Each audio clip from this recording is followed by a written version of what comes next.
Video में हम class 7 की बुक हनीकॉम का फर्स्ट चैप्टर 3 क्वेश्चंस को पढ़ेंगे। तो चलिए बिना वक्त गवाए हम इस चैप्टर को पढ़ते हैं। ये कहानी 3 सवालों पर आधारित है।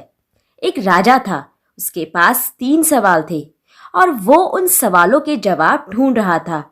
तो अब हम इस कहानी को पढ़ेंगे और ये जानेंगे कि वो 3 सवाल क्या थे और क्या जो वो राजा चाहता था वो उसे मिला। तो सबसे पहले हम इसके पार्ट 1 को पढ़ेंगे। एक दिन किसी राजा को अचानक से एक ख्याल आया कि वो कभी भी नहीं हारेगा अगर वो 3 चीजें जान जाएगा। तो ये 3 चीजें क्या थी? किसी भी चीज को शुरू करने का सही समय क्या है, उसे किस तरह की लोगों की बातें सुननी चाहिए और उसके लिए सबसे जरूरी काम कौन सा है जो उसे करना चाहिए। तो इसलिए राजा ने अपने मैसेंजर्स यानी कि दूत को अपने साम्राज्य में अलग अलग जगह भेज दिया और राजा ने ये घोषणा भी की कि वो वादा करता है कि जो कोई भी इन तीनों सवालों के जवाब देगा वो उसे बहुत सारा पैसा देगा।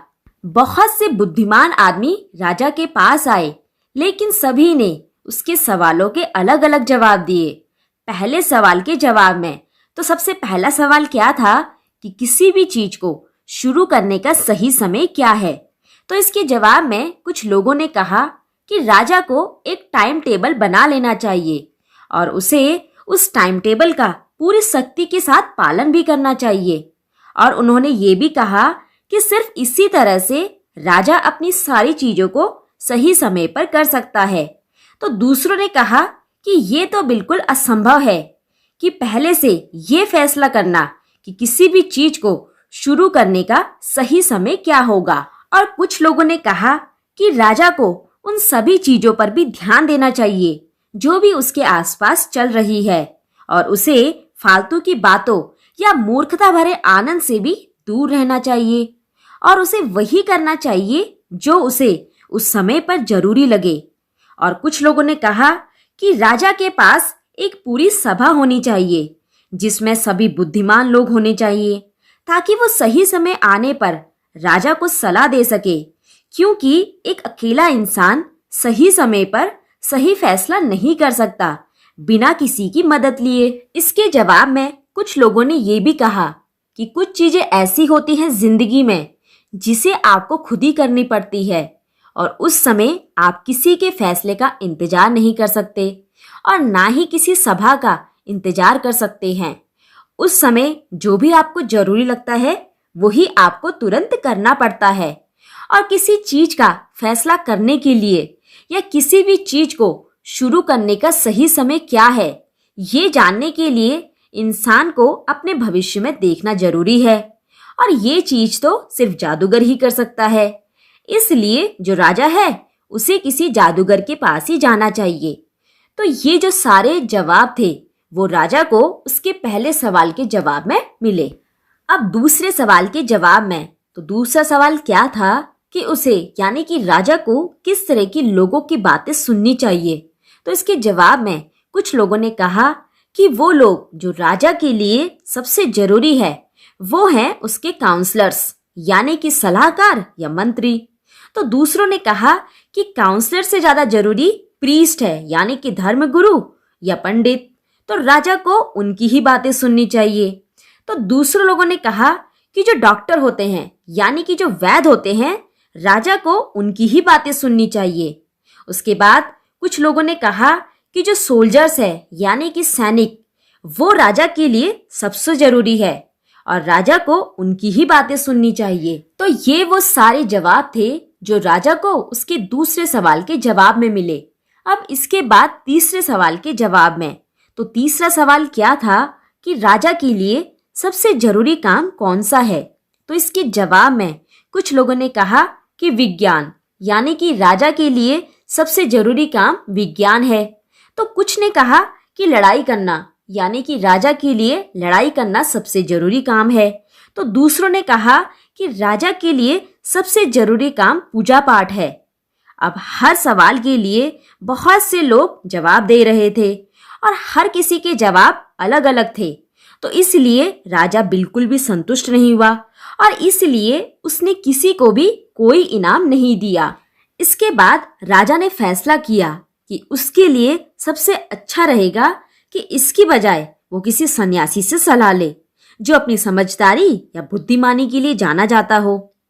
तो जो सन्यासी था वो जंगल में रहता था और वो उस जंगल को छोड़कर कभी भी नहीं जाता था। वो किसी से नहीं मिलता था। अगर कोई साधारण व्यक्ति उसके पास आता था तो वो उससे मिलता था। तो इसलिए राजा ने सन्यासी से मिलने के लिए साधारण से कपड़े पहन लिए। अब इससे पहले कि वो उस सन्यासी की कुटिया में पहुंचता, उसने अपने घोड़े और अपने सेवकों को वहीं पर पीछे छोड़ दिया और खुद अकेले निकल गया, क्योंकि वो नहीं दिखाना चाहता था कि वो एक राजा है। इसलिए उन्होंने अपने आप को एक साधारण व्यक्ति दिखाने के लिए अपने घोड़े और सैनिकों को वहीं पीछे छोड़ दिया। अब जैसे ही राजा सन्यासी की कुटिया के पास पहुंचता है तो वहां वो देखता है कि जो सन्यासी है वो अपनी कुटिया के सामने की जमीन को खोद रहा है और वो राजा को देखकर राजा का स्वागत करता है और फिर दोबारा से अपनी जमीन खोदने लग जाता है। तो जो सन्यासी था वो बहुत बूढ़ा और कमजोर सा था और जब वो इतना काम कर रहा था तो जो उसकी सांसें थी वो काफी फूल रही थी। तो जो राजा होता है वो सन्यासी के पास जाता है और उससे कहता है कि सन्यासी बाबा जी, मैं आपके पास यहाँ आया हूँ क्योंकि आप काफी समझदार और बुद्धिमान हैं और मैं आपसे अपने 3 सवालों का जवाब चाहता हूँ।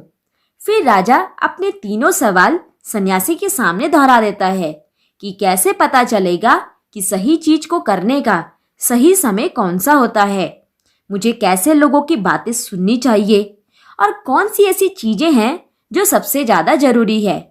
अब जो सन्यासी होता है वो राजा की सारी बातें तो सुनता है पर वो कोई भी जवाब नहीं देता और लगातार बस अपनी जमीन खोदते रहता है। फिर राजा ने उस सन्यासी से कहा कि आपको देखकर लगता है कि आप काफी थक चुके हैं, तो एक काम कीजिए, आप मुझे अपना फावड़ा दे दीजिए और मैं आपकी जगह ये काम कर देता हूँ। जो सन्यासी था वो इस बात को सुनकर बड़ा खुश हुआ। उसने राजा को धन्यवाद किया और अपने फावड़े को राजा को दे दिया और खुद जाकर जमीन के एक किनारे पर जाकर बैठ गया। अब जब राजा ने 2 क्यारियां खोद दी तो उसके बाद वो रुक गया और फिर दोबारा से अपने तीनों सवाल दोहराए, लेकिन तब भी सन्यासी ने कोई जवाब नहीं दिया, बल्कि वो खड़े हो गए और उन्होंने अपना हाथ आगे बढ़ाते हुए कहा कि अब तुम ऐसा करो, तुम इस फावड़े को मुझे दे दो और तुम जाकर आराम करो, अब मैं इस काम को खुद करूंगा। पर राजा ने उन्हें फावड़ा नहीं दिया और कहा कि नहीं नहीं, ये काम तो मैं ही करूंगा। और फिर राजा जो हैं वो दोबारा से पूरी जमीन को खोदने लग गए।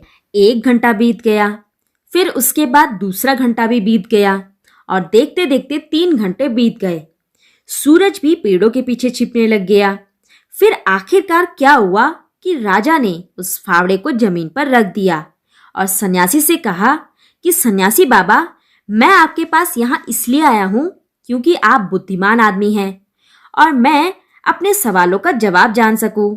पर अगर आप मेरे सवालों का जवाब नहीं दे सकते हो तो आप मुझे बता दीजिए ताकि मैं अपने घर वापस लौट जाऊंगा। तभी सन्यासी ने कहा कि देखो, कोई भागता हुआ इधर आ रहा है। तो इसी के साथ हमारा पार्ट 1 समाप्त होता है। अब आगे हम पार्ट 2 को पढ़ेंगे। तभी राजा ने पलट कर देखा तो एक दाढ़ी और मूंछों वाला आदमी उनकी तरफ दौड़े हुए आ रहा था। उसने अपने हाथों से अपने पेट को जोर से दबाकर रखा था और उसके पेट से खून निकल रहा था। तो उसने अपने हाथों से अपने पेट को इसलिए जोर से दबाकर रखा था ताकि वो अपने खून को बहने से रोक सके और वो दौड़ता हुआ राजा के पास आया। अब जैसे ही वो राजा के पास पहुंचा वो बेहोश होकर जमीन पर गिर गया। फिर राजा ने और उस सन्यासी ने मिलकर उस आदमी के कपड़ों को उतारा और पाया कि उसके पेट में एक बहुत बड़ा सा घाव था। फिर राजा ने उसके घाव को धोया और उसे अच्छे से साफ किया और उसके घाव पर अपने रुमाल से मरहम पट्टी की। लेकिन घाव इतना ज्यादा था कि रुमाल से बांधने के बाद भी उसमें से खून बहता ही जा रहा था। फिर राजा ने उस रुमाल को हटाकर उस घाव पर दूसरे कपड़े को लगाया ताकि खून का बहना बंद हो सके, और आखिरकार खून का बहना बंद हो गया। अब जो वो आदमी था वो अब थोड़ा सा अच्छा महसूस कर रहा था। उसने पीने के लिए कुछ मांगा। फिर राजा उसके लिए ताजा पानी लेकर आए और उन्होंने उस आदमी को पीने के लिए पानी दिया। तब तक शाम हो चुकी थी, अंधेरा हो चुका था और हवा भी ठंडी हो चुकी थी। फिर राजा सन्यासी की मदद से उस घायल आदमी को कुटिया के अंदर ले गए और उसे बिस्तर पर लिटा दिया। अब जो वो घायल आदमी था उसे थोड़ा आराम महसूस हुआ और फिर उसने अपनी आंखें बंद की और वो सो गया। अब जो राजा था वो काफी थक चुका था क्योंकि सुबह से वो चलकर आया था और पूरे दिन उसने सन्यासी की क्यारियों को खोदने का काम भी किया था। तो वो काफी थक गया था और इसीलिए वो जमीन पर ही सो गया और पूरी रात वहीं पर सोते रहा। जब वो सोकर उठा तो उससे कुछ मिनट पहले ही उसे ये याद आया कि वो कहाँ है और उसके बगल में जो दाढ़ी वाला आदमी लेटा है वो कौन है। तो जो वो दाढ़ी वाला आदमी था वो उठा और धीमी सी कमजोर सी आवाज में राजा से कहा कि मुझे माफ कर दो। लेकिन राजा ने उस आदमी से कहा कि मैं तो तुमको जानता भी नहीं हूं, तो मैं तुम्हें किस बात के लिए माफ करूं। तो उस आदमी ने कहा कि आप मुझे नहीं जानते हैं पर मैं आपको जानता हूं और मैं आपका वो दुश्मन हूं जिसने आपसे बदला लेने के लिए कसम खाई थी, क्योंकि आपकी वजह से मेरा भाई मारा गया और आपने मेरी सारी प्रॉपर्टी यानी कि संपत्ति भी जब्त कर ली। और मुझे ये पता था कि आज इस सन्यासी से मिलने के लिए आप अकेले जाने वाले हैं, तो इसलिए मैं पूरी तैयारी के साथ अपने पूरे मन को तैयार करके आपको रास्ते में ही मारने आया था। लेकिन पूरा दिन बीत चुका था और आप वापस भी नहीं आए थे, तो इसलिए मैं जहां छुपा हुआ था वहां से बाहर आया। लेकिन उसी समय आपके बॉडीगार्ड यानी कि आपके अंगरक्षक से मेरा सामना हो गया, जिन्होंने मुझे पहचान लिया और मुझे घायल कर दिया। मैं उनसे बचकर भाग निकला, लेकिन अगर आपने मेरे घाव पर मरहम पट्टी नहीं किया होता तो शायद मैं मर चुका होता। मैं तो आपको मारना चाहता था, लेकिन आपने तो मेरी जान बचा दी। और अब अगर मैं जिंदा रहता हूँ तो मैं आपका सेवक बनकर आपकी सेवा करूंगा और अपने बेटों को भी आदेश दूंगा कि वो भी आपकी सेवा करें। मुझे माफ कर दीजिए। राजा इस बात को सुनकर बड़ा खुश हुआ क्योंकि उसने अपने दुश्मन के साथ बहुत शांति से दुश्मनी खत्म कर दी और अपने उस दुश्मन को दोस्त के रूप में जीत लिया। राजा ने केवल उसे माफ ही नहीं किया बल्कि अपने नौकरों को उसके साथ भेजा और एक डॉक्टर को या वैद्य को उसकी देखभाल करने के लिए भी भेजा। और राजा ने उस आदमी से वादा किया कि वो उसकी प्रॉपर्टी को यानी कि संपत्ति को भी उसे वापस कर देगा।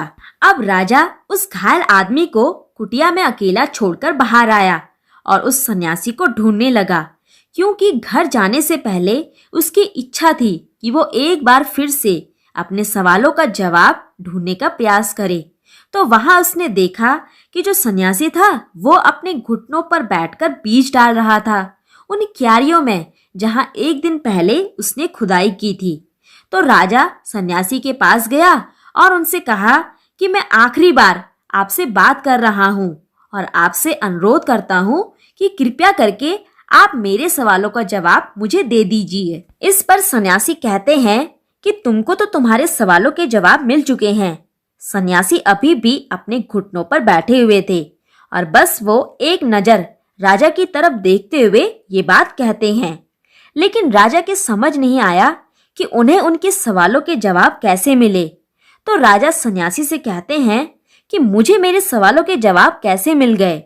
तो सन्यासी कहते हैं कि तुमने देखा नहीं कि कल अगर तुमको मेरी कमजोरी पर दया नहीं आई होती और तुमने मेरे बदले में क्यारियों को नहीं खोदा होता तो तुम तो अपने रास्ते चले गए होते और तुम्हारा जो दुश्मन है वो तो तुम पर आक्रमण कर देता और तब तुम इसके लिए पछताते रहते कि तुम मेरे साथ क्यों नहीं रुके।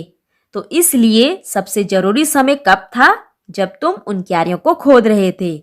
और उस समय सबसे महत्वपूर्ण आदमी तुम्हारे लिए मैं था और सबसे जरूरी काम वो था जो तुम मेरे लिए कर रहे थे।